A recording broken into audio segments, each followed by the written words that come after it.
संख्या पद्धति के अंतर्गत आने वाले सभी संख्याओं का अध्ययन करेंगे। देखिए, संख्या पद्धति के अंतर्गत दो तरह की संख्या आते हैं, एक वास्तविक संख्या, एक काल्पनिक संख्या। तो वास्तविक संख्या परिमेय और अपरिमेय से मिलकर बने हो। रियल नंबर के अंतर्गत परिमेय और अपरिमेय दोनों आते हैं, जबकि इसके अतिरिक्त और कुछ संख्याएं हैं जिसका अध्ययन करना हमें जरूरी है। जैसे कि आपका प्राकृतिक संख्या होता है। प्राकृतिक संख्या किसे कहेंगे? प्राकृतिक संख्या जो गिनती की संख्या होती है, मतलब 1 से लेकर सभी गिनती की संख्याओं को प्राकृतिक संख्या कहते हैं।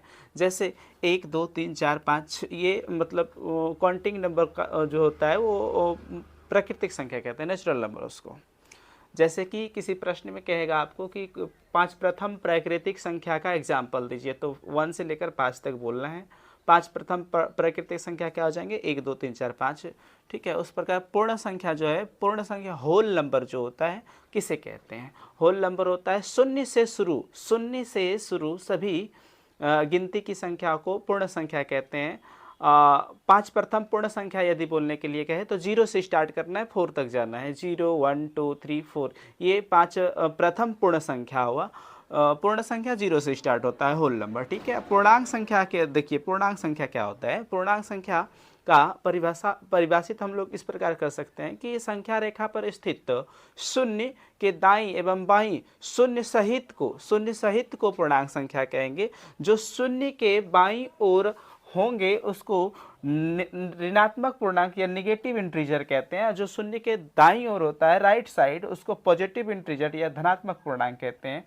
मतलब कि पूर्णांक संख्या के अंतर्गत ऋणात्मक धनात्मक दोनों तरह के संख्या आते हैं। उसके बाद हम लोग पढ़ेंगे, जैसे कि आपको बोलेगा 5 ऋणात्मक पूर्णांक बोलिए, तो 5 ऋणात्मक पूर्णांक में माइनस में कोई 5 संख्या बोल देंगे। 5 धनात्मक पूर्णांक तो धनात्मक में बोलेंगे, पॉजिटिव में।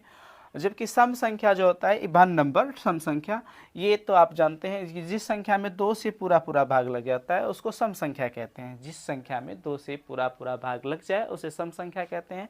सम संख्या के अंतर्गत एग्जाम्पल दिया हुआ है 2 4 6, ये सब सम संख्या।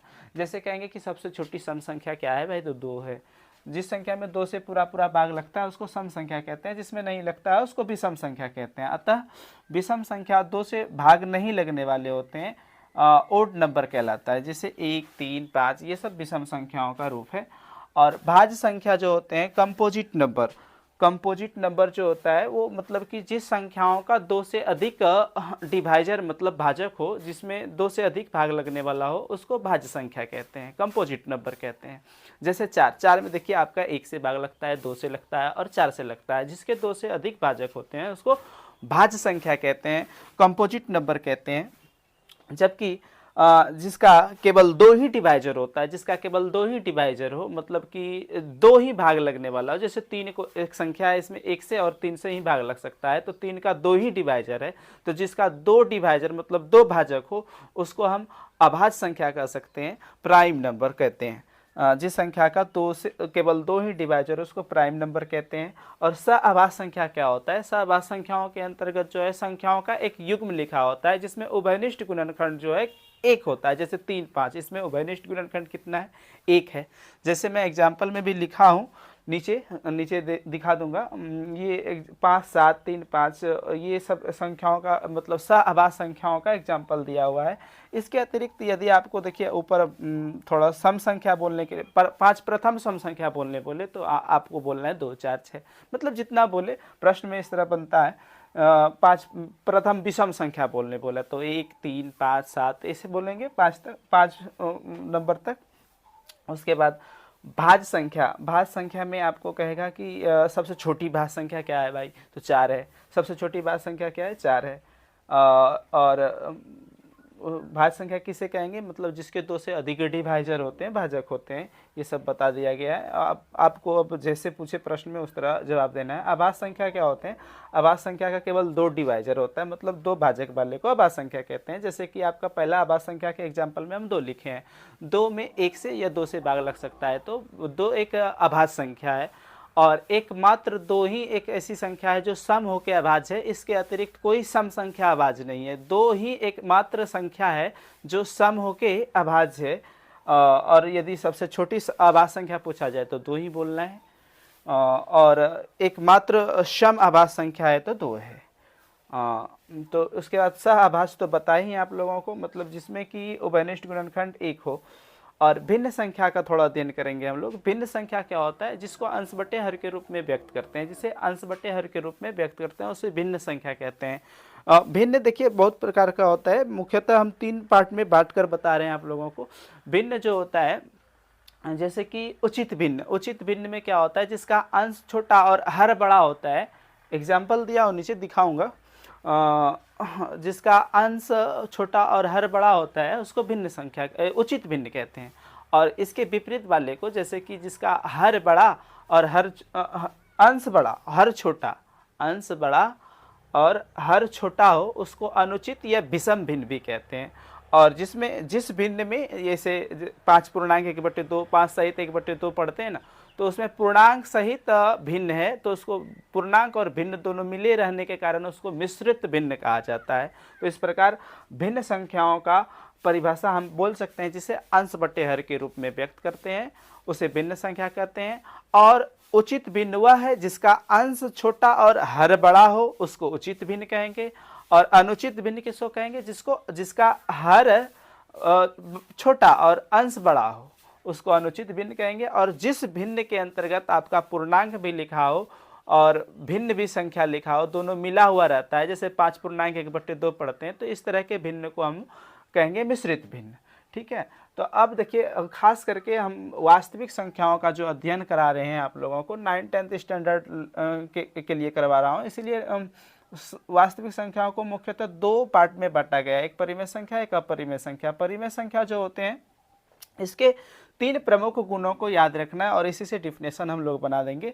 जिस संख्या को p/q के रूप में व्यक्त करते हैं, जो जहां q कभी 0 के बराबर नहीं हो और pq में एक के अतिरिक्त उभयनिष्ठ गुणनखंड नहीं हो, ये तीनों गुण जिन संख्याओं में मौजूद होंगे उसको हम परिमेय संख्या, रेशनल नंबर बोल सकते हैं। ठीक है, यह इसका परिभाषा मैं बोल रहा हूँ, आप लोग लिख सकते हैं कि मतलब जिस संख्या को p/q के रूप में व्यक्त कर सकते हैं जहां q कभी 0 के बराबर नहीं हो और pq में एक के अतिरिक्त कोई उभयनिष्ठ गुणनखंड संभव ना हो, उसे हम परिमेय संख्या कहते हैं।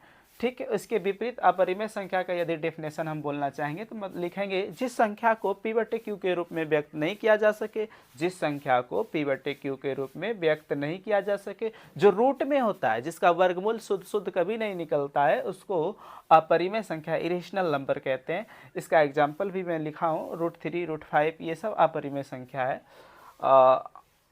और परिमेय और अपरिमेय के कुछ संबंध को भी बताया हूँ कि जैसे एक परिमेय संख्या है, एक अपरिमेय संख्या, दोनों को जोड़ेंगे तो दोनों मिलके जो संख्या बनेगा वो अपरिमेय संख्या होगा। अतः हम लिख दिए हैं नोट में कि परिमेय और अपरिमेय का जोड़ घटाव गुना भाग सभी अपरिमेय ही होते हैं। जैसे कि 3 एक परिमेय संख्या है, इसमें √3 जोड़ेंगे, 3 + √3 क्या होगा? एक अपरिमेय संख्या होगा।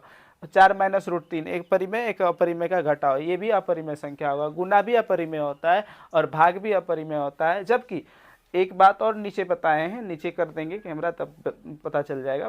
परिमेय और अपरिमेय का गुना जो है, अपरिमेय और अपरिमेय का जो गुना कभी परिमेय भी होता है, कभी अपरिमेय होता है। चूंकि जैसे देखिए √3 एक अपरिमेय संख्या है, इसी यदि √3 से गुना कर दिया जाए, √3 में √3 से गुना कर दिया जाए तो अपरिमेय गुना अपरिमेय हो गया। तो अपरिमेय गुना अपरिमेय, देखिए √3 गुना √3 3 रिजल्ट होता है, जो कि 3 एक परिमेय संख्या है, इसीलिए अपरिमेय गुना अपरिमेय परिमेय भी हो सकता है। और फिर दूसरा एग्जाम्पल मैंने लिया है √3 गुना √5, तो ये √15 हो गया। √15 अपरिमेय संख्या है, तो ये अपरिमेय संख्या हो गया। तो अपरिमेय अपरिमेय का गुना कभी परिमेय भी होता है, कभी अपरिमेय भी होता है, ध्यान रखना है। और काल्पनिक संख्या के अंतर्गत इमेजिनरी नंबर्स जो होते हैं, ये रूट के अंदर माइनस में कोई संख्या दिखते हैं, रूट के अंदर माइनस में कोई संख्या दिखते हैं। अंडर 10 तक तो इस तरह का संख्या लगभग नहीं देखने के लिए मिलता है, बट यहाँ हम लोग अध्ययन करेंगे थोड़ा, ये इसका अध्ययन 11-12 से है। ठीक है, तो रूट के अंदर ऋणात्मक कोई संख्या नहीं दिखती है, इसको ऐसे नहीं लिखते हैं, इसको प्रतिबिंबित करते हैं इस तरह। देखिए -√5 को हम लिख सकते हैं √5 गुना -1, तो -1 का वैल्यू i पर से प्रतिबिंबित करके इसको लिखेंगे क्या? √5i। इस तरह के काल्पनिक संख्या होते हैं।